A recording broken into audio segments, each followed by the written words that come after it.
Hello everyone, I welcome you all to this lecture. In this lecture, I'm going to discuss the fundamental of shell variables. So variable is the very fundamental and very important thing. When we want to write shell scripts, we require different types of variables. Okay, so generally there are two types of variables in shell. One is variable category is user defined variables, and another category is environment variable. So let's first discuss about the environment variables. Few of the environment variables I have mentioned here, those are primarily we deal in day-to-day use of shell. Like the very first environment variable is shell itself. So it stores the current shell of the user. You can print these variables. Then the next important variable is hist size. Hist size variable maintains the history size. So we can declare this particular variable. History, you understand, this is one of the important feature of shell, or you can say bash. Whatever the command we type on the prompt, it is getting stored inside a history file. So this hist size variable declare how many commands you want to store. The default value for this hist size is 1000. So at max 1000 previous command can be stored, right? The next important variable is host name. So as the term suggests, it stores the name of the host on which we are working. And the PWD is also one of the variables which stores the location of your present working directory. There is a PWD command also. This is an environment variable PWD, right? Then there's another important environment variable, that is log name. It stores the login name of the user. Then home. Home is the very important environment variable which stores the path of user home in which we are logged in. Then the next important environment variable is username. So whatever the username we have used to log in, this variable stores that name. Then lang. Lang stores the language which we are using in the shell. So generally we use English. It stores the value like eng or en, us. Then another important variable name is user. It stores the username which we are currently logged in. Then another important variable is shlvl. SHLVL actually, it is one of the important variable which stores the level of the shells in which we are working. So let's say if you have logged in inside a system and you get a shell prompt, let's say dollar prompt you are having. So if you are having dollar prompt, then the variables which you get, or the value of this SHLVL variable, that will be by default 1. But on this dollar prompt, if you initiate another bash, let's say you type bash command and hit enter. Now if you print the value of this SHLVL variable, the value will be increased because now you are at the next cell. So your previous shell has initiated another child shell. Now if you again type bash shell, if you again initiate another instance of the bash, then the value of SHLVL will increase by 1. Now the value will become 3. That means you are at the third level of the shell, right? So this is important variable. Once we print the value of SSLVL, we get to know that at which level of the shell we are working at, right? So if we start exiting, let's say by using exit command. So once we exit from this particular child shell, this variable value will decremented by 1, right? Now the next important variable is path. Path is very important environment variables. So whatever the command we type, let's say on dollar prompt, you are typing a command ls, and once we hit enter, ls displays some of the output because the associated file or required file of ls is available at a desired place, desired location or desired path. From there, system execute that file and display the output, right? But if we type something, any xyz command haphazardly, which is not available inside the system, then your machine will display a message command not found. So the message will be command not found.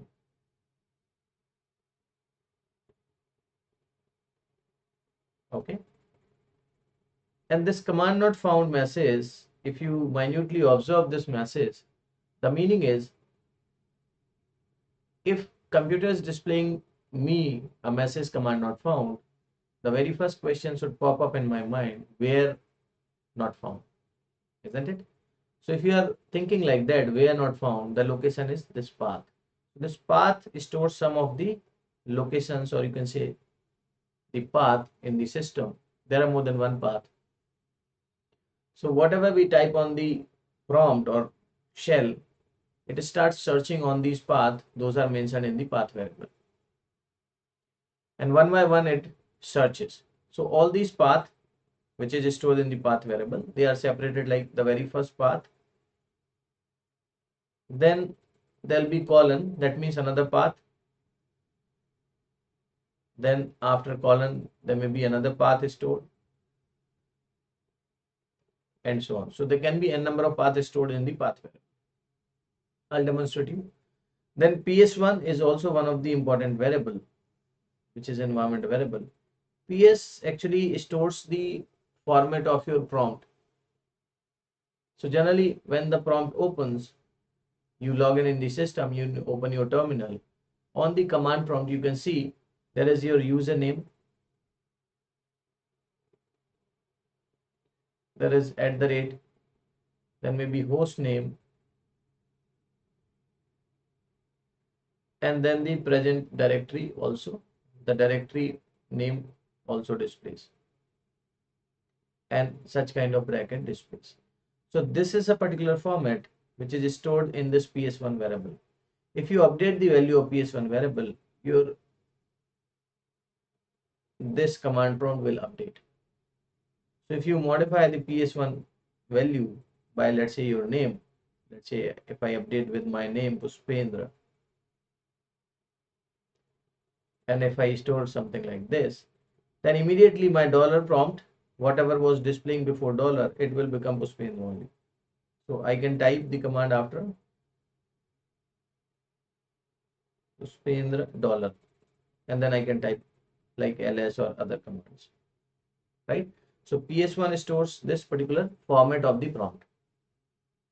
Then mail is also one of the important variable. Mail stores the location of the file where system, in case mails are coming to the system, in which particular file the mails will be stored, right?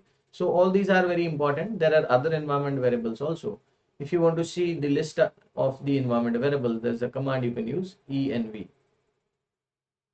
Okay, so once you type the env on your prompt and hit enter, it will display you all the list of environment variables.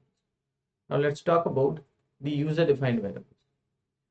So there's another category. Generally we define the variables when we write the shell script,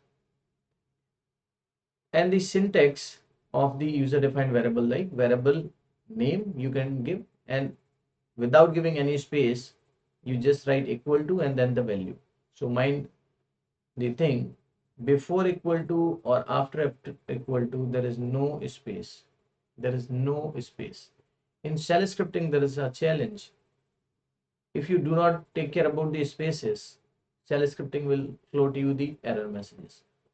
So you need to learn the things in terms of syntax in shell scripting, where to put the space and where not to put the space, right? So remember, when you are declaring a variable, before equal to sign or after equal to sign, there should not be any space. So let's say if you are declaring a variable named as like greeting is the variable name, and the value are allocating like hello. Okay, and remember one thing, if you want to declare a variable, you just give the name. Let's say I want to declare I, so I can give I equal to, let's say, 10. and I hit enter, I will be declared as a variable. One more thing you need to remember about shell scripting is, in shell scripting, we do not declare variable like it is integer or float or character or string type. You can use any variable for storing any type of data. So let's say I have stored 10 in this. I may store some string in this also. I need not to do the typecasting or anything. By default, shell manages that thing. I may store later on some other thing. Let's say I want to store a character, single character, I can store it.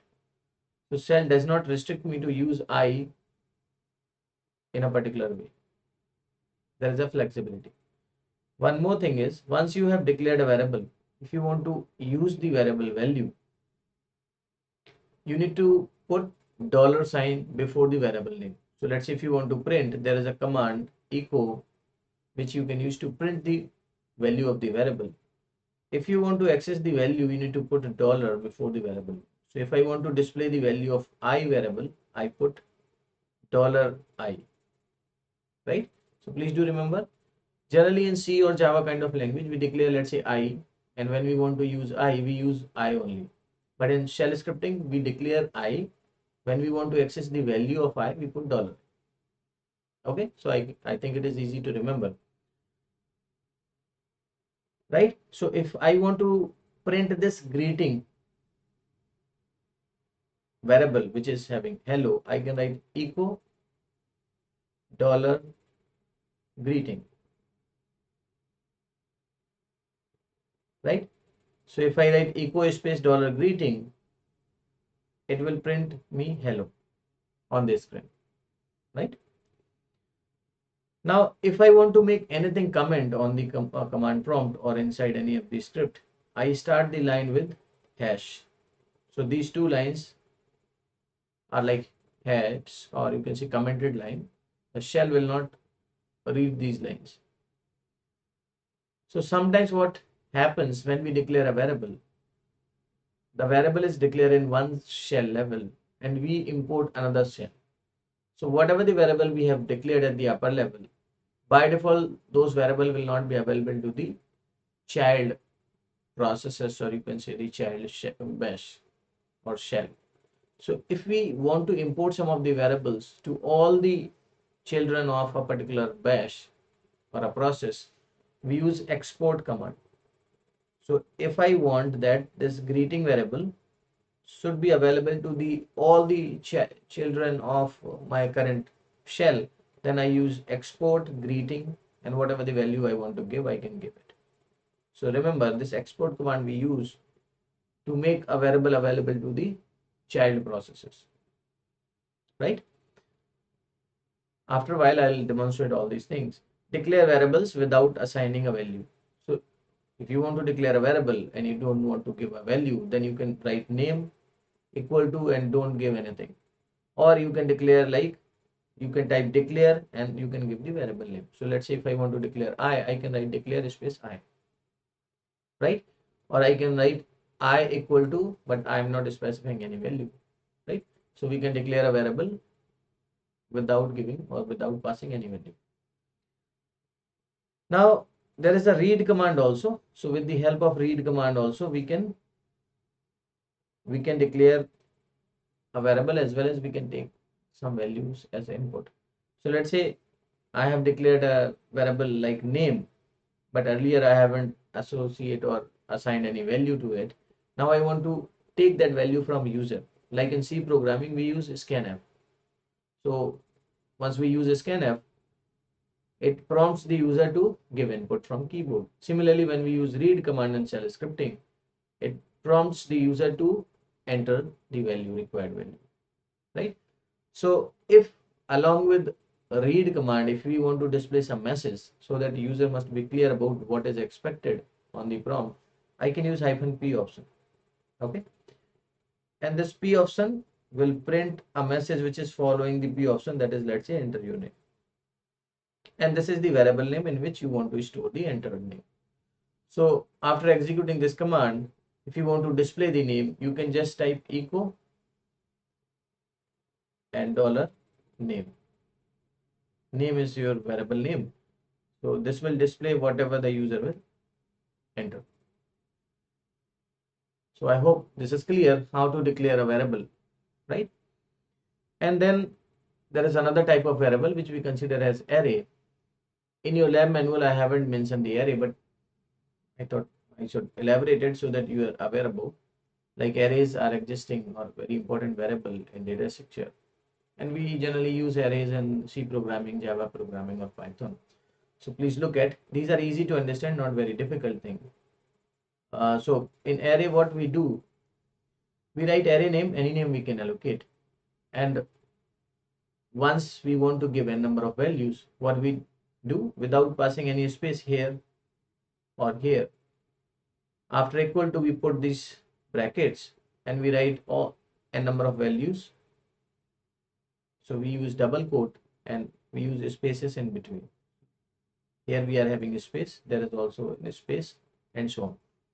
So let's say I declare an array of named as colors, and I want to pass, let's say, 3 or 4 colors, red, green, and blue. I can pass like this. If I don't want to give all these values in a single go, then I can give these values differently, like color index value 0, I want to store red, index value 1, I want to store value green, at index value 2, I want to store value blue, right? After storing, if I want to get those values back, I want to access those values, I can use this syntax. So I can put dollar inside the curly braces, I can type those index. So if I want to print the very first index of the array color in curly braces, so I type dollar curly braces environment, and inside it I write colors and index 0. It will give me the very first element of the array. Similarly, if I use here 1, it will give me second element of the array, that is green. If I use here 2, then it will give me the third element, that is blue, right? But if I want to display all the element in a single go, instead of writing this index, either I write @ or I write star sign. So it will display all the elements, those are stored in the array in a single go, like here it is displaying red, green, and blue. But in case we want to check the size or the number of elements those are stored in the array, we put hash sign before this particular. So we write color @ here, or we can use star also here, no problem. But here we put hash. So we write dollar curly braces hash the array name, then @ or dollar inside this square bracket, and we close the curly braces, and it will display me the length of the array, right? So these are the environment variable and user defined variable. Now let's quickly see a demo on this, then I will close this lecture. Okay, so let's look at the environment variable first.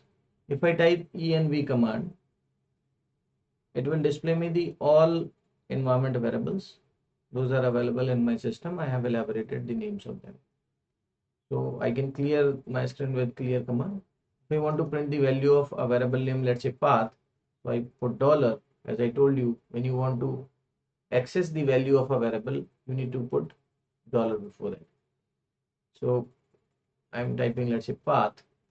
It is displaying me these many paths are stored. So the very first path is home, student, local bin. Another path is home, student, bin. Another path is sbin.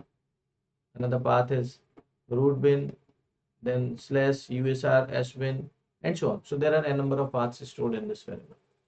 If I type anything here, as I have told you, and if this is not a valid command, it says that command not found. So when the system is saying command not found, it is searching this particular keyword on all these paths. So sequentially I'm saying it will search. First it will search for this location. If it finds out anything with this particular fsdf, whatever I have typed, it will execute that file. If it does not find here, then it will keep on searching on the next path. If it also does not find out here, then it will search for next path, next path, next path. And if it does not find out in any of these paths till this particular, then it will display this message command not found. Is that okay? So if you are writing your program and you want that your program should be executed as a command without typing the complete path of that particular program, you copy your program and paste it on either of these locations. Then once you type the name of your program, it will start executing if it is having the executable permission, right? So that is one thing. Another thing, let's say if I say what is, I told you there ps1 is one of the environment variable. You see that it is showing the particular format of the prompt. So if you look at this prompt, there is a square bracket, then student at the rate workstation, and this is the location of your, so this tilted sign represent the home directory, and then this dollar. So all these things is stored. If I modify the value of ps1 and if I write, let's say, my name, and if I hit enter, my prompt has been modified to Pushpendra. Now I can type ls or any command, but the prompt will be Pushpendra only. So I hope now you are clear what is the role of ps1 variable. If I again want to modify, I can type ps1 and I can allocate the same value which earlier was. So u for user at the rate, h for host, and space, w give me the working directory, and then I'm closing this, and there is a dollar also, and I close it. So once I hit enter, my prompt back, and it will start looking as my previous prompt, right? But one opening bracket I have missed out. So let me put my opening square bracket so that it will be exactly as it was earlier, right? So environment variables are very important. Environment variables are very important, like host. So if you want to display your host name, you can use host, right? So right now it is blank, but you can assign the value and it takes. If you want to display, let's say, username, then you can use username as a student, and so on. There are a number of variables as I have demonstrated. So I hope now you are having the idea about the environment variable. There are many. Now let's quickly look about the user defined variables. So if you want to declare a variable, you just take the variable name, let's say I or j, or I say var1 is equal to, let's say, I store 10. If I want to print the value of var1, I put dollar before the variable name, then var1, it will display me the stored value of the variable. That is user defined value. I need not to specify whether var1 is a type of integer or character or float or anything. So if I want to store in var1, let's say abc as a string, it will not deny that, it will store easily. And if you print it, it will display abc. So there's a flexibility as compared to the C or Java or other programming. Shell scripting is flexible, right? So that is in terms of the variable, right? Now if I talk about like export command in this, so if this variable var is declared and I'm printing here, I'm getting the value abc. But if I initiate another bash here, so let me display you, there's another environment variable which I told you, that is shlvl, shell level. So let's check, I'm working at shell level 3. So let me go back. Let's say if I exit, now if I check shell lvl, let's say $shlvl. Now if I exit now, there are stopped job, it is saying. So if I go back to the previous level, my shell lvl must be updating. No, it is not allowing me to go back. Let me increase my shell level and then we can verify. So let's say if I am initializing another bash, okay. Now I have initiated another bash inside the bash which I was earlier using. So if I now check my SHLVL variable, the value has been increased by 1. If I again initiate another shell inside it, and if I check the SHLVL, the value has increased to 5th level. Okay.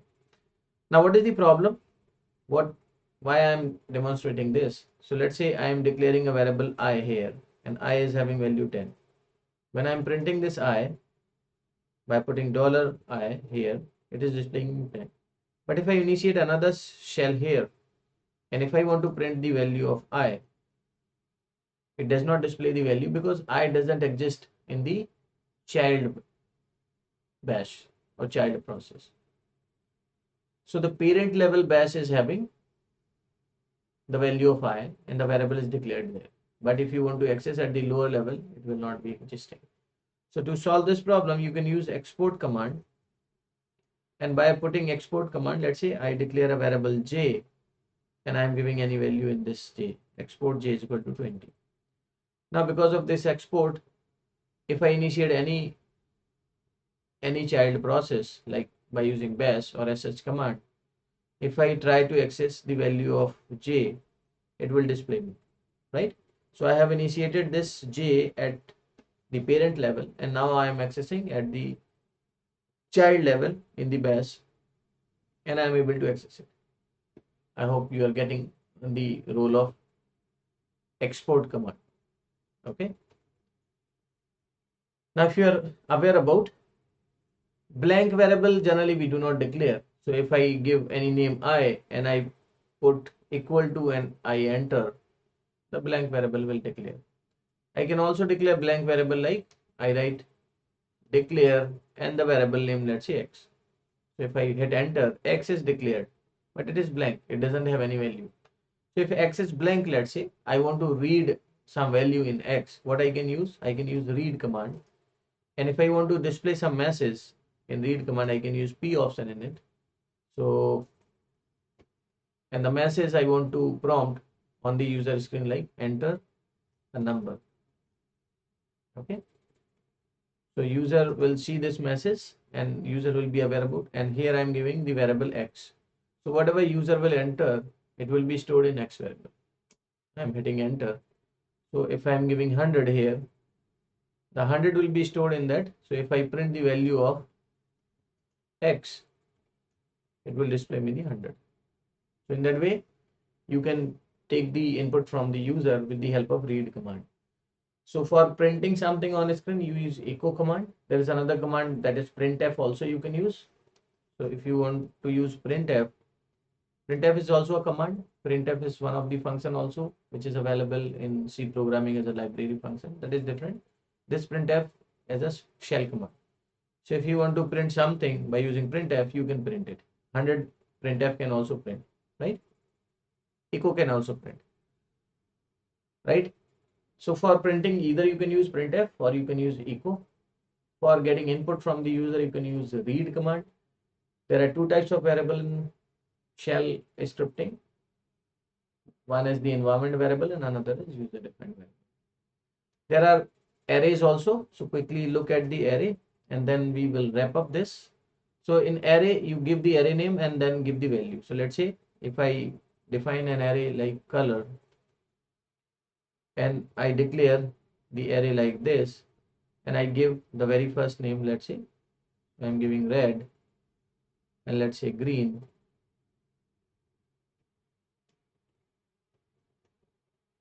and let's say blue, or any value you can give, and you hit enter. Now if you want to print the value one by one, you put dollar and this curly braces. Remember this syntax of shell scripting. Then you write the name of the array and you put the index of the array. So let's say I put 0 here. It will give me the very first value. If I give here 1, it will give me the next index value. And if I give, let's say 2, it will give me the next index value. If I want to display all in a single go, instead of index, I can write @ sign, or I can give here asterisk sign, right? So I hope with this description you will be comfortable to deal with the variables, right? So I'm closing this session. See you in the next class.